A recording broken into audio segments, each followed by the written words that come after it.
right, so today we're going to be talking about metric units. So remember, metric units are a little bit easier than customary units because everything goes by 10. In order to show this, we're going to use the metric stairs. But before we get started on that, what you need to remember is that there are 3 base units for metric.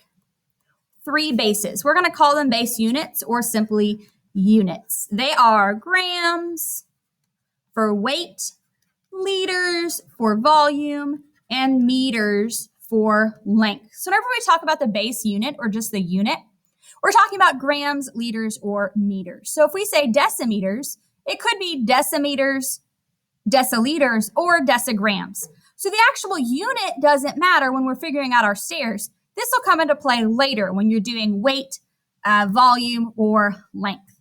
Let's go ahead and jump into our metric stairs. You should have a staircase on your paper that looks something like this. And I need you to go ahead. There are 1, 2, 3, 4, 5, 6, 7 steps. On the 4th one down, 1, 2, 3, 4, this one in the middle, we're going to go ahead and write unit. This is our base unit. So it could be grams, it could be liters, or it could be meters. I'm going to go ahead and write a 1 underneath. Let's say we have 1 gram, 1 meter, or 1 liter. We're going to discuss the stairs from there. So let's go up the stairs first. The first step up is deca. D-E-K-A. Deca. So if I have 1 gram, that is equal to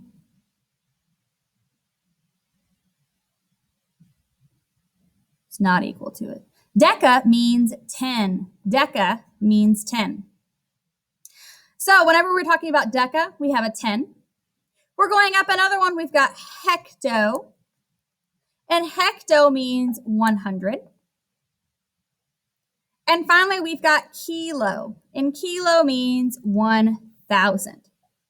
So we've got that so far, but then we're going to have to do it again going down. So deci means 1/10. Keep going. Centi means 100th. Think of century. You've got centi is 100th. And milli equals 1,000.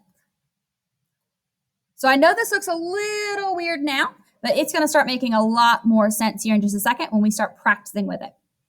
Another thing you need to label is on your arrows. You've got 1 pointing up and 1 pointing down. Whenever we are going up, we are going to divide by 10. And we are going to move the decimal to the left.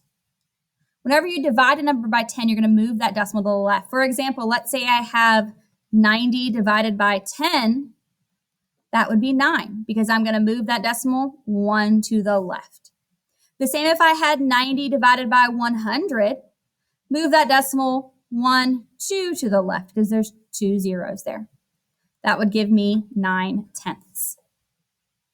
And we're going to do just the opposite. On the bottom one, we're going to multiply by 10. And we're going to move decimal to the right. So same thing, if I had 9, I would say 9 times 10 equals 90 because I pretended I had a decimal after the 9 and I moved it over 1 so I could put a 0 there.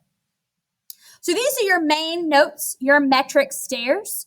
You do need to know that the unit going up from there goes deca, hecto, kilo.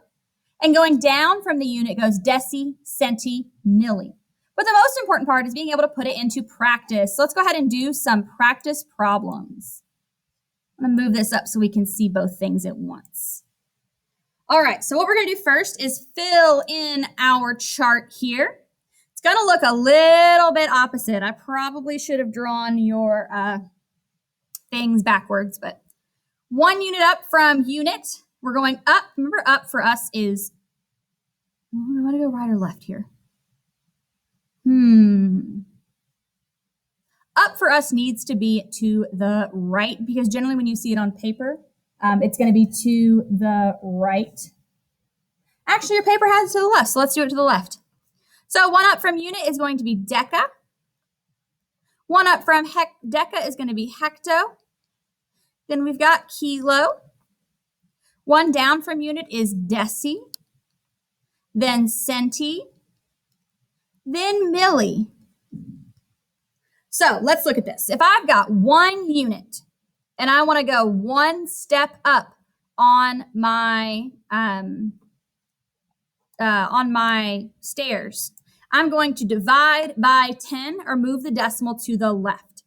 So if I've got a 1 here and I want to divide by 10 or move the decimal to the left, I'm going to move 1 to the left, and that's going to get me 1/10. And you're going to do the exact same thing as you move your way up.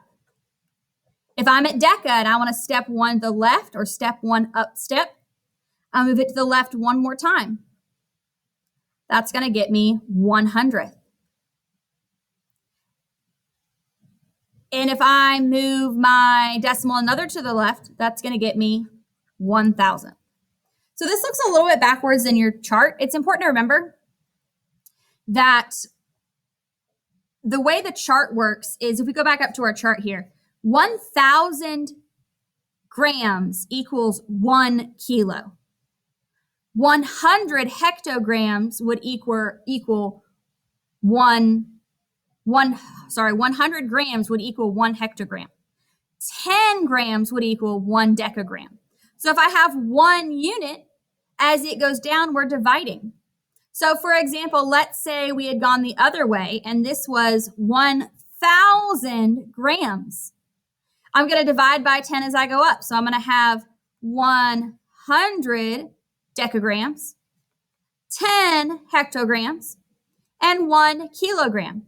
So 1 kilogram equals 1,000 grams. 1 kilogram also equals 10 hectograms, because as I go down the stairs, I multiply. 100 decagrams, 1,000 grams, and I bet you could keep multiplying as you go down. You're going to have a lot of practice today, so it's going to be really important to keep practicing. But let's keep going here. So 1 gram, let's figure out how many decigrams it would equal. Remember, as we go down the stairs, we're going to multiply by 10. So 1 gram would equal 10 decigrams, 100 centigrams, and 1,000 milligrams. Now you can probably see what part of metric is making it a little easier. Once you understand what order you go in and how you get there, you're going to multiply when you go down and divide as you go up. So let's try this second one. Remember, you want to divide as you go up and multiply as you go down. So let's go up with this hectogram first. 50 hectograms divided by 10 is going to get me 5 kilograms. So think in your brain, 5 kilograms, 1,000 grams to a kilo. How many grams are you going to have? Think, think, think. Let's go back to 50 hectograms. Remember, whenever we move down the ladder, down the stairs, we're going to multiply by 10. So let's go ahead and multiply 50 by 10 is going to get me 500. And 500 times 10 is going to get me 5,000. 5,000 grams equals 1 kilogram. Same thing as 5,000 liters would equal 1 kiloliter. Let's keep going. We're going to multiply by 10 again. And that's going to get me 50,000. So 5,000 grams equals 50,000 decigrams. Keep going would equal 500,000 centigrams and 5 million milligrams. Now remember, it's not equaling million because it's milligrams. I take my gram here at 5,000 grams. I have to multiply it by 1, 2, 3 steps. So as you can see, we added 3 zeros in there. How many ever steps you're going up or down is what you're multiplying and dividing by. Let's try one more before we jump into classwork. We've got 2.3 centigrams. Remember, as we move down the ladder, we're going to multiply by 10 or move it to the right. So as I move down, move it 1 to the right, that's 23 milligrams. I'm going to move it 1 to the left as I move up. That's going to get me 23 hundredths of a decimeter. So 2.3 centimeters is 23 hundredths of a decimeter. And you're going to keep moving that decimal to the left as you move up the ladder. So you've got 23 thousandths. And then we get to really big numbers that we haven't even studied yet. But that's okay, as long as you have it filled in. So that is going to be your notes for today. And go ahead and jump into your classwork and make sure you ask questions if you need them. Keep this chart out because you're going to definitely need it when you start doing that classwork.